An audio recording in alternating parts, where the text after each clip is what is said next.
देश के सभी क्रांतिकारी नौजवान साथियों को इलाहाबाद की धरती से राजेश्वर यादव का प्रणाम। मेरे नौजवान साथियों, आज मैं आप लोगों से एक अपील करने आया हूं कि आज हमारे देश के अंदर जितने भी सांसद हैं, जितने भी विधायक हैं, यह चुनाव जीतकर जैसे ही सत्ता में पहुंचते हैं, जैसे ही संसद में पहुंचते हैं, जैसे ही विधानसभा में पहुंचते हैं, इनको लाखों रुपए की तनख्वाह शुरू हो जाती है और जैसे ही इनका कार्यकाल खत्म होता है, इनको कई लाख रुपए हर महीने पेंशन मिलती है और वह भी आजीवन मिलती है। इनको तो मिलती ही है, इनके बाद इनके पत्नी को मिलती है और अगर पत्नी मर गई तो बच्चों को भी सारे सुविधाएं मिलती है, यानी तीन तीन पीढ़ी। और वहीं हमारे देश का जाबाज सिपाही जो देश की सरहद पे जाके मां भारती की रखवाली करता है, वो पैरा मिलिट्री का जवान, चाहे सीआरपीएफ का जवान हो, चाहे बीएसएफ का जवान हो, चाहे आईटीबीपी का जवान हो, चाहे सीआईएसएफ का जवान हो, चाहे एसएसबी का जवान हो, चाहे इंडिया पुलिस का जवान हो, यानी जितने भी पैरा मिलिट्री की संस्थाएं हैं,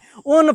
सभी जवानों को 60 साल तक मां भारती की रखवाली करता है, सरहद की रक्षा करता है, दुश्मनों की गोलियों को अपने सीने पे झेलता है। क्या बाढ़ है, क्या गर्मी है, क्या बरसात है, क्या ठंडी है, सारे मौसम को झेलते हुए, दुश्मन की गोलियों को झेलते हुए इस मां भारती की रक्षा करता है। यहाँ तक कि पैरा मिलिट्री का हमारा जो जवान है, अगर उसके घर में कोई मातम हो जाए, कोई जो है मर जाए,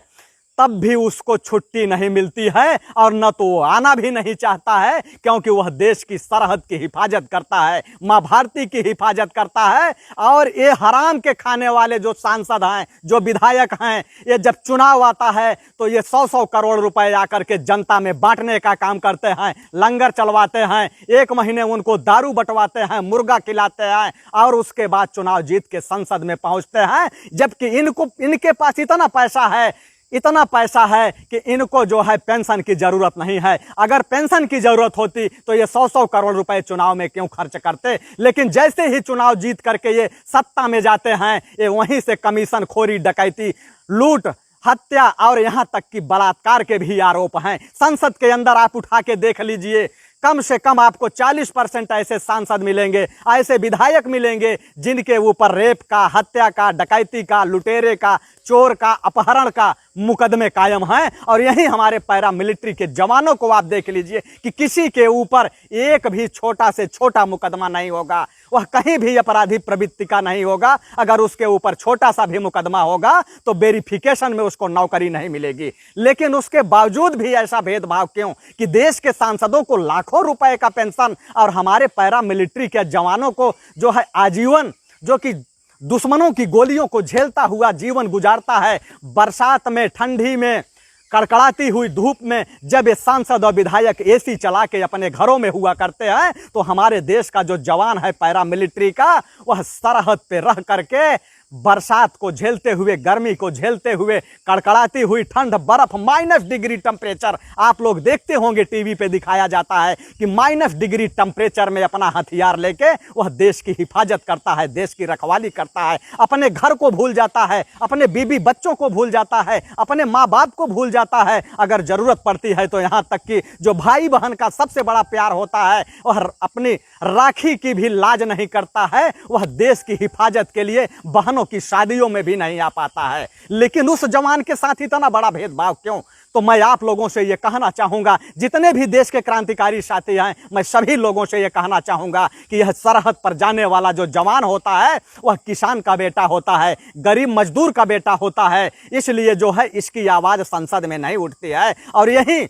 आप देखते होंगे कि तमाम मंत्री हैं जो कि गलत बयानी करते हैं और वो कहते हैं कि सेना में भर्ती होने वाला जवान मरने के लिए जाता है। इनका इतना बड़ा अपमान, और इनको अपमान यहीं तक नहीं, इनको अपमान अपने सेंटरों पर, अपने ग्रुप सेंटर में, अपने कैंपों पर भी झेलना पड़ता है। इनके यहाँ जो अधिकारी हैं, वह बड़े बड़े अधिकारी सेवादार नियुक्त करते हैं इन्हीं सिपाहियों को। वो अपने घरों में ले जाके बीबियों के कपड़े धुलवाते हैं, कभी बर्तन धुलवाते हैं, कभी जो है घरों में अपने पोछा लगवाते हैं, यहाँ तक कि अपने बाथरूम को भी साफ करवाते हैं। ऐसे तमाम वीडियो जो वायरल हुए हैं। लेकिन मैं ये कहना चाहता हूं कि आज इस देश के अंदर जिस जवानों के बल पे हम लोग जो है अपने आप को चाइना और पाकिस्तान को कुछ नहीं समझते हैं, उनको चुटकियों में धमकी देते हैं, लेकिन हमारे जवानों के साथ ऐसा क्यों? इसलिए मैं अपील करना चाहता हूं कि जितने भी सांसद हैं, विधायक हैं, मंत्री हैं,